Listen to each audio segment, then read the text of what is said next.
Hello दोस्तों, कैसे हैं आप सब। मैं रोहित सिंह अपने YouTube channel Rohit chemistry classes में आप सभी का स्वागत करता हूं। और आज हम लोग क्लास 12th केमिस्ट्री में बाइनेम रिएक्शन में पढ़ने वाले हैं गाटर मैन अभिक्रिया और फिनकेलस्टीन अभिक्रिया और कौन सी फ्राइज पुनर्विन्यास। तीन इंपॉर्टेंट रिएक्शन आज हम लोग पढ़ेंगे और धीरे धीरे हम लोगों ने बाइनेम रिएक्शन वाला जो टॉपिक है वो कंप्लीट कर लिया है। इससे बाहर कुछ नहीं आएगा। मैंने आपको बहुत सारी लगभग 30-35 रिएक्शन बाइनेम रिएक्शन कराई हैं। आप हमारे पिछले वीडियो जाकर प्लेलिस्ट में देख सकते हैं कि class 12th chemistry classes type की प्लेलिस्ट बना रखी है हमने। उसमें सारे वीडियो आपके क्लास 12th के पड़े हुए हैं। ठीक है, आइए जल्दी से वीडियो को लाइक कीजिए और हम लोग पढ़ना स्टार्ट करते हैं। गाटर मान अभिक्रिया।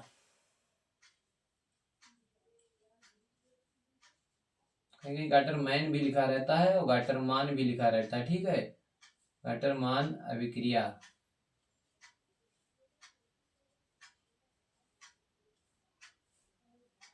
गाटर मान अभिक्रिया, ठीक है। इसमें लिखेंगे, लैंग्वेज में लिखेंगे वह अभिक्रिया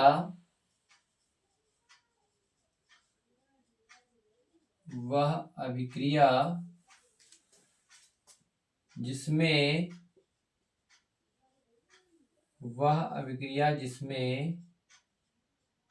बेंजीन डाइएजोनियम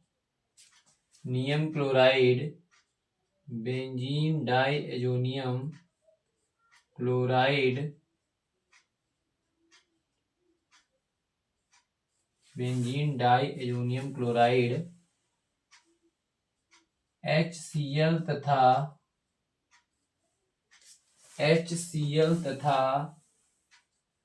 HBr यानी कि हाइड्रोजन क्लोराइड तथा हाइड्रोजन ब्रोमाइड HCl तथा HBr के साथ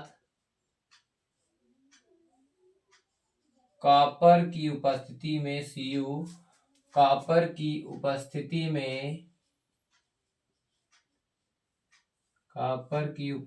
में क्रिया करके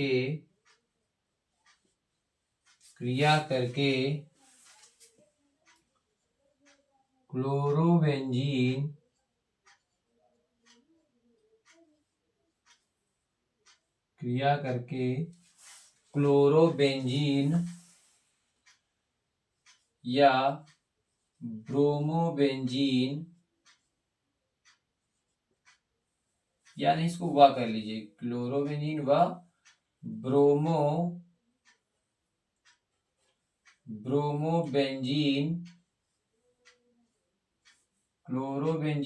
ब्रोमोबेंजीन देती है।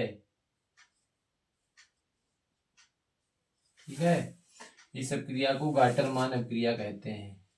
लिख लेंगे यह अभिक्रिया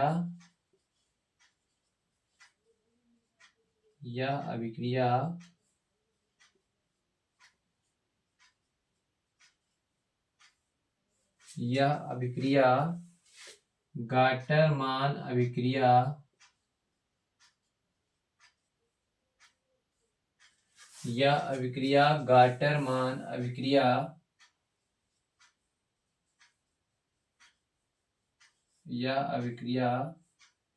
गाटर मान अभिक्रिया कहलाती है। ठीक है, बहुत इंपॉर्टेंट रिएक्शन है।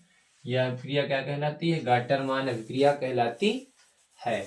अब इसमें हम लोग जो लिखे हैं बिल्कुल सेम वही रिएक्शन में लेना है। बेंजीन डाइजोनियम क्लोराइड लेनी है, यानी कि C6H5N2Cl। क्या है हमारी? C6H5 की जगह हम बेंजीन रिंग भी बना सकते हैं, बेंजीन वलय भी बना सकते हैं। C6H5N2Cl हमारा बेंजीन डाइजोनियम क्लोराइड हो गया। और किसके साथ क्रिया होती है? कॉपर उत्प्रेरक की उपस्थिति में HCl के साथ क्रिया होती है। तो इसमें क्या बनता है? बेंजीन डाइजोनियम क्लोराइड जब कॉपर की उपस्थिति में HCl से क्रिया करता है तो बनता है क्लोरोबेंजीन, यानी कि C6H5Cl। यहाँ बचा क्या? N2 निकल जाएगा बाहर। नाइट्रोजन जो होगी N2 वो गैस के रूप में बाहर निकल जाएगी। इस तरह से ये जो बना C6H5Cl क्या बना, क्लोरोबेंजीन।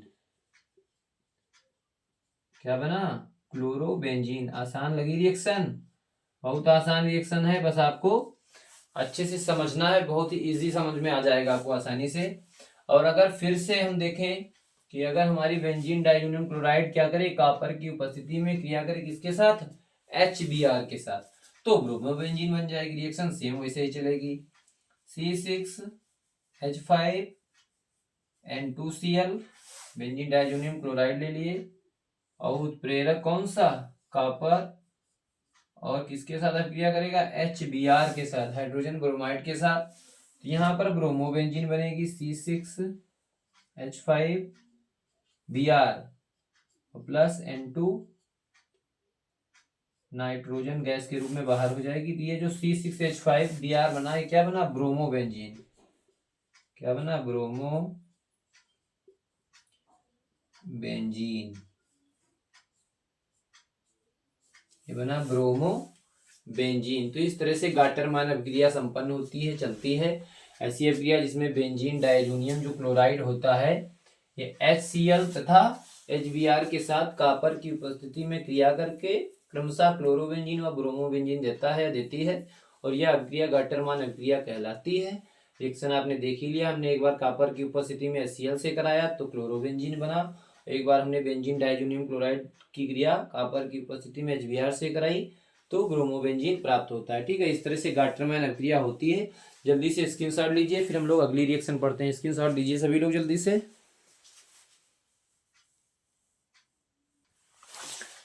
अगली रिएक्शन देखेंगे हम लोग, फिनकेलस्टीन, हेडिंग डालेंगे फिनकेलस्टीन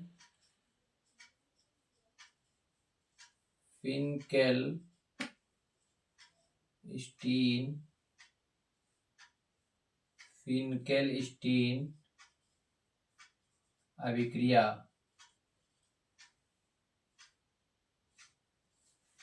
फिनकेलस्टीन अभिक्रिया। ठीक है, इसमें लैंग्वेज बहुत आसान लैंग्वेज आपको हम बताते हैं। इसमें लिखेंगे वह अभिक्रिया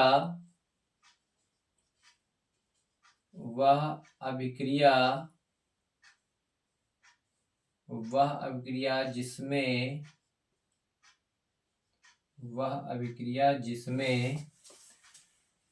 एल्किल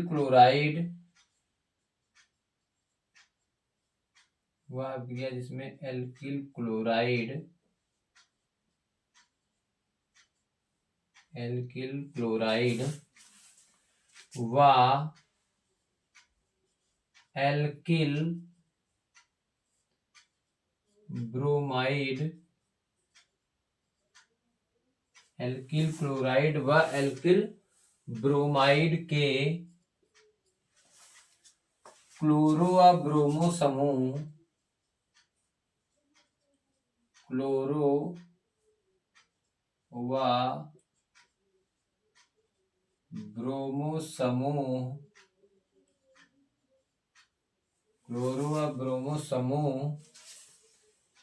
एसीटोन की उपस्थिति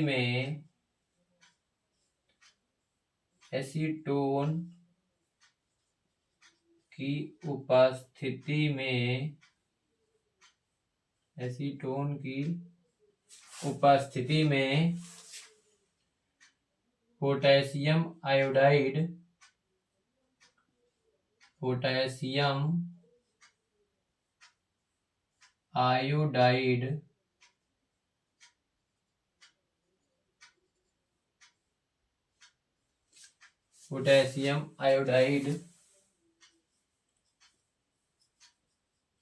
से क्रिया करके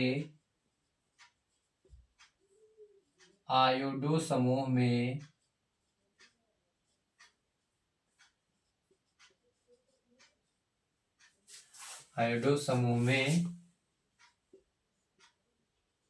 प्रतिस्थापित हो जाते हैं।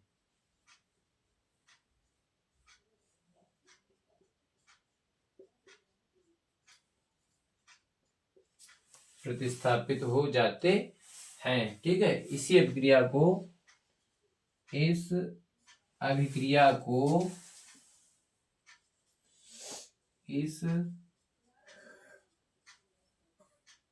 अभिक्रिया को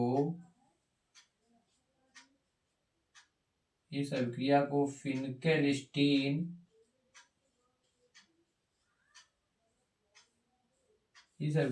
फिनकेलस्टीन अभिक्रिया या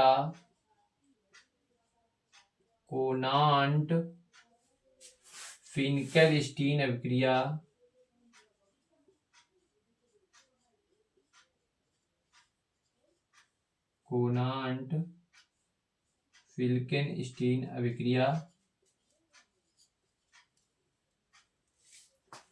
कोनांट फिल्केनस्टीन अभिक्रिया कहते हैं। ठीक है, जैसा हम लोगों ने लैंग्वेज में लिखा बिल्कुल सेम वैसे ही इसमें हम लोग इसको पढ़ेंगे।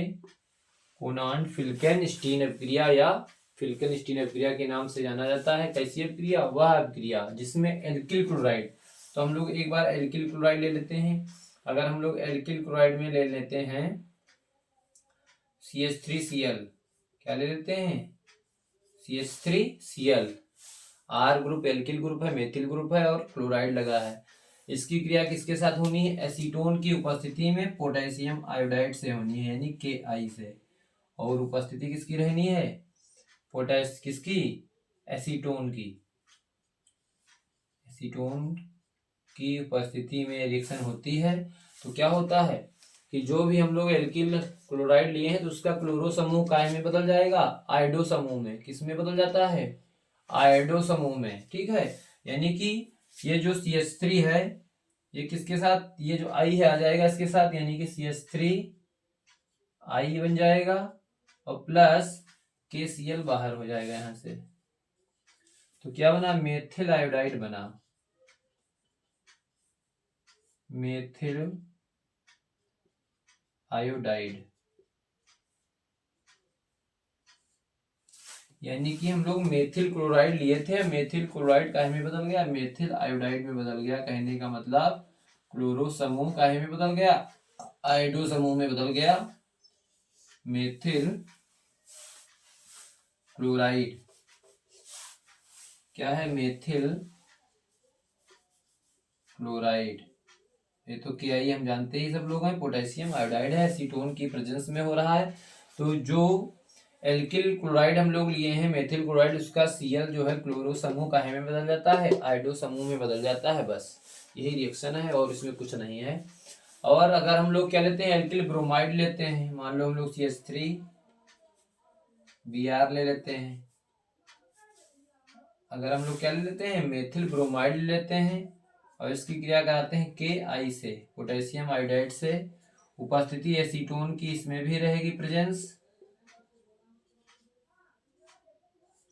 तो जब एसीटोन की प्रेजेंस रहेगी तो इसमें भी जो एल्किल ब्रोमाइड लिए हैं, मेथिल ब्रोमाइड लिए हैं, इसका ब्रोमो समूह किस समूह में परिवर्तित हो जाएगा? आयोडो समूह में, यानी कि Br की जगह पर कौन आ जाएगा? I आ जाएगा।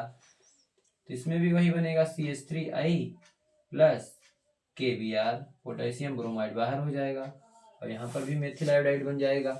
तो इस तरह से ये रिएक्शन संपन्न होती है। फिनकेलस्टीन अभिक्रिया, इसी को कोनांट फिनकेलस्टीन अभिक्रिया के नाम से भी जाना जाता है और इम्पोर्टेंट रिएक्शन है। जल्दी से सभी लोग स्क्रीनशॉट लीजिए, फिर हम लोग अगली रिएक्शन पढ़ते हैं, फ्राइज पुनर्विन्यास। स्क्रीनशॉट लीजिए सभी लोग जल्दी से।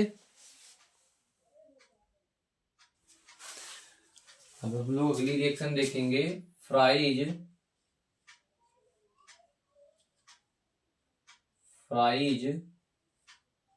पुनर्विन्यास।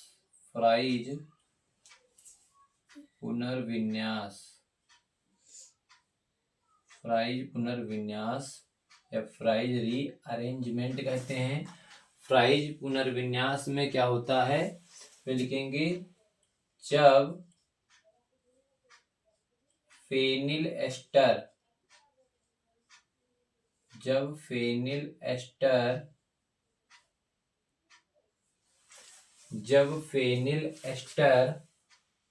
को निर्जल AlCl3 व CH2 यानी कि कार्बन डाइसल्फाइड विलायक, कार्बन डाइसल्फाइड विलायक की उपस्थिति में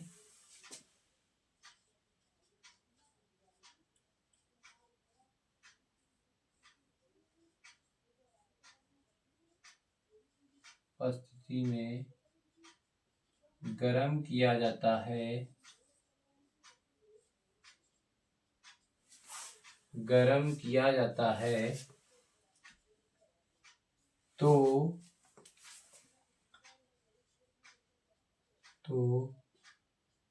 पुनर्विन्यास द्वारा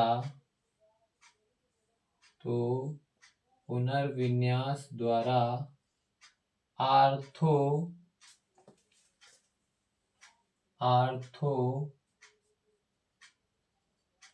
हाइड्रोक्सी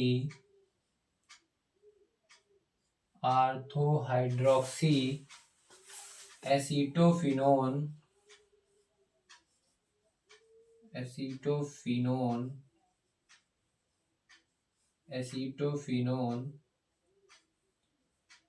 व पैरा हाइड्रोक्सी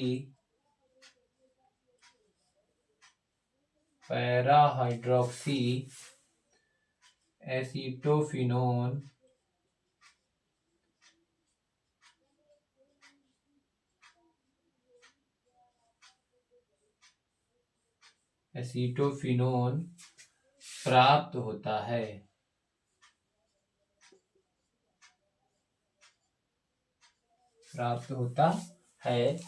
फ्राइज पुनर्विन्यास कहलाता है। तो यह अभिक्रिया क्या कहलाएगी? फ्राइज पुनर्विन्यास कहलाएगी। यह अभिक्रिया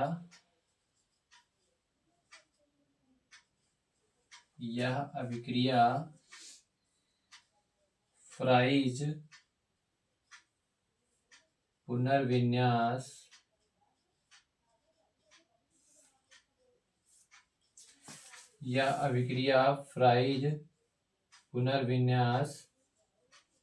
कहलाती है।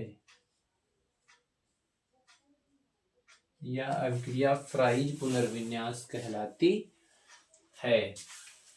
ठीक है, अब हम लोग देखेंगे इसमें हमको लोगों को फेनिल एस्टर लेना है। फेनिल एस्टर हमारा क्या होता है? देखिए, बेंजीन रिंग बनाएंगे,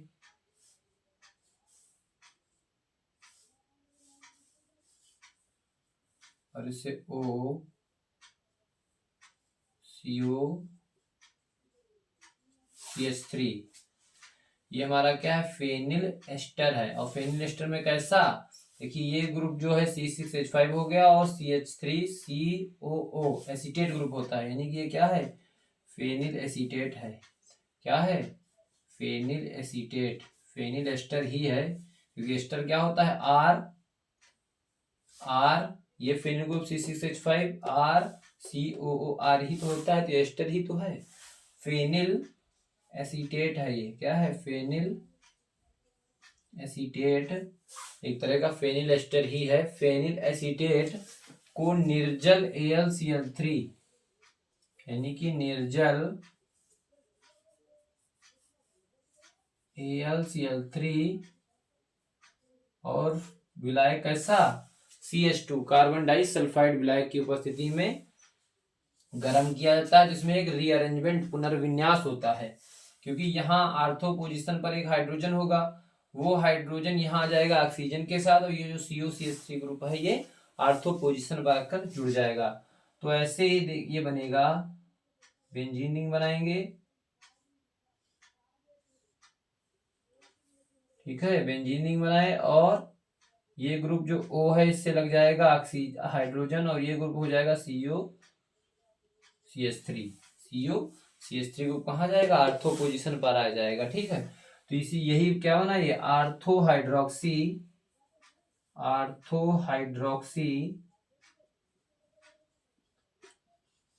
नाम क्या लिखेंगे इसका? आर्थो पोजीशन पर हाइड्रोक्सी है। क्यों?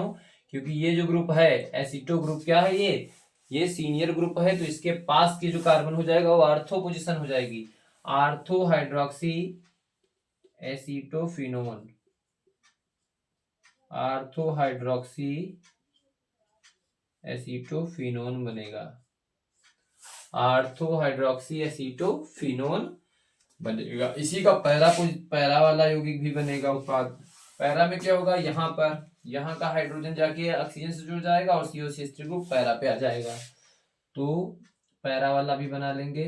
आर्थो पैरा दोनों उत्पाद प्राप्त होते हैं इसमें, मेन आर्थो ही होता है, OH COCH3। ये आर्थो हाइड्रोक्सी एसीटोफिनोन है, ये पैरा हाइड्रोक्सी एसीटोफिनोन हो जाएगा, para hydroxy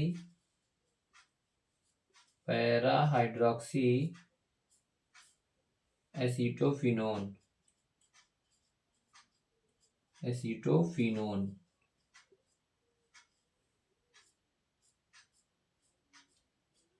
para hydroxy acetophenone बनेगा। और जब आर्थो पोजीशन का हाइड्रोजन अटैक करेगा जाके ऑक्सीजन से, तो आर्थो हाइड्रोक्सी एसीटोफिनोन बनेगा। बहुत ही आसान सा रीअरेंजमेंट है, पुनर्विन्यास है, जिसे हम लोग फ्राइज पुनर्विन्यास के नाम से जानते हैं। अभी हम लोग एक वीडियो और पढ़ेंगे बाइनेम रिएक्शन का, फिर इसके बाद सारी बाइनेम रिएक्शन आपकी खत्म, फिर हम लोग नेक्स्ट टॉपिक लेकर चलेंगे। ठीक है, जल्दी से सब लोग वीडियो को लाइक कीजिए और कमेंट कीजिए कैसी लगी class. Thank you for watching this video.